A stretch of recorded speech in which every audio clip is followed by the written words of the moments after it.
6 December doctor Babasaheb Ambedkar यांचा महापरिनिर्वाण दिन व 28 नोव्हेंबर महात्मा ज्योतिराव फुले यांची पुण्यतिथी या निमित्ताने ही बालसभा आयोजित केली आहे। या बालसभेचे नियोजन इयत्ता 6वीच्या वर्गाकडे आहे। माझा वर्गमित्र प्रज्वल व आपल्या शाळेचे शिक्षक पी जाधव सर यांना मी विनंती करते की यांनी अध्यक्षस्थान स्वीकारावे। आता श्रेयाने जी सूचना केली याला माझे पूर्ण अनुवादन आहे। तसेच आपल्या शाळेचे मुख्याध्यापक व इतर शिक्षक यांना मी विनंती करते की त्यांनी प्रतिमेस पूजन करावे।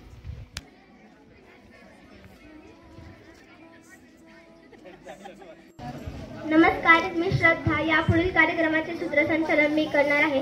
डॉक्टर बाबासाहेब आंबेडकर व महात्मा ज्योतिराव फुले यांच्या कार्याविषयी, त्यांच्या जीवन प्रसंगाविषयी आता आपण ऐकणार आहोत। म्हणून मी समर्थाला विनंती करते की त्याने आपले विचार मांडावे।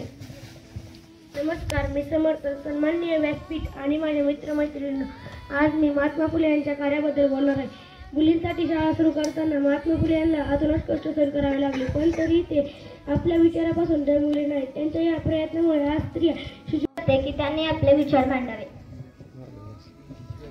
नमस्कार, मी विश्वजित। महात्मा ज्योतिबा फुले यांना आपण महात्मा म्हणतो कारण त्यांनी समाजासाठी, देशासाठी प्रचंड कार्य केले होते। नृत्य शोधक समाजाची स्थापना केली होती, विवाहास प्रोत्साहन दिले, अनाथालय काढली, सर्वांनी शिकावे या तळमळीने अहोरात्र झटले।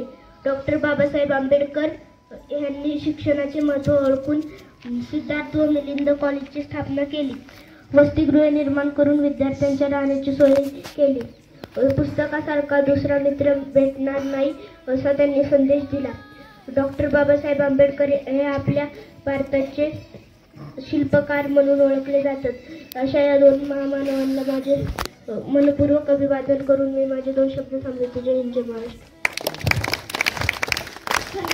विश्वजित। यानंतर मी स्वरालीला तिचे विचार मांडण्याची विनंती करते। नमस्कार, मी स्वराली। आज मी डॉक्टर बाबासाहेब आंबेडकर यांच्याविषयी बोलणार आहे। डॉक्टर बाबासाहेब आंबेडकर यांचे मूळ नाव भीमराव असे होते। त्यांचे वडील रामजी यांना शिक्षणाविषयी आस्था असल्यामुळे त्यांनी डॉक्टर बाबासाहेब आंबेडकर यांना शिक्षण घेण्यास प्रोत्साहन दिले।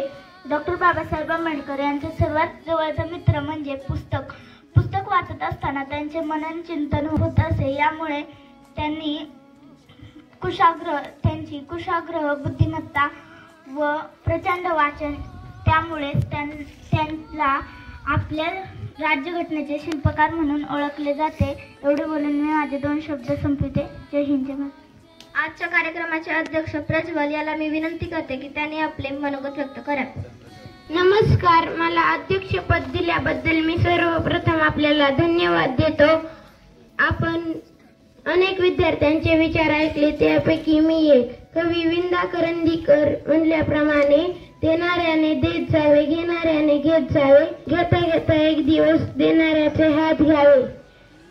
क्रांती ज्योती महात्मा ज्योतिराव फुले व डॉक्टर बाबासाहेब आंबेडकर यांनी कार्याने व सेवेने प्रेरित होऊन आपण शिक्षणाची घरोघरी गंगा पोचवण्याचा प्रयत्न करू। कोणीही शालाबाह्य राहणार नाही, हाच प्रयत्न केला। आपणही तोच प्रयत्न करू, हेच त्यांना खरे अभिवादन ठरेल। तेवढे बोलून मी माझे 2 शब्द संपवतो। जय हिंद, जय महाराष्ट्र। धन्यवाद प्रज्वल। यानंतर मी आजच्या कार्यक्रमाचे अध्यक्ष जाधव पी सर यांना विनंती करते की त्यांनी आपले मनोगत व्यक्त करावे। विद्यार्थी मित्रांनो, आज महापरिनिर्वाण दिन।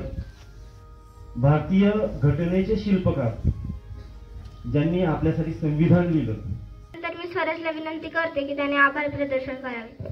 नमस्ते, मी स्वराज। आज आमच्या वर्गाकडून हा कार्यक्रम झाला।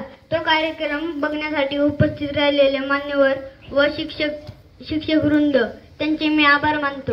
हा कार्यक्रम करण्यासाठी आम्हाला मदत केली ती म्हणजे आमचे वर्ग शिक्षक श्री फाल्के सर यांनी आम्हाला मोलाचे मार्गदर्शन केले। कांतेश मामा, विद्यार्थी मामांनी साऊंड सिस्टीम केली व अध्यक्षांना बसायची व्यवस्था केली, त्यांचे मी आभार मानतो। आजचे सूत्रसंचालन श्रेया व श्रद्धाने केले। त्यांनी सुंदर असे सूत्रसंचालन केले व अध्यक्षांच्या वतीने मी जाहीर करतो की हा कार्यक्रम संपन्न झाला. नमस्कार. महामानव डॉक्टर बाबासाहेब आंबेडकरांचा महामानव डॉक्टर बाबासाहेब आंबेडकरांचा महामानव डॉक्टर बाबासाहेब आंबेडकरांचा क्रांती सूर्य महात्मा ज्योतिराव फुलेंचा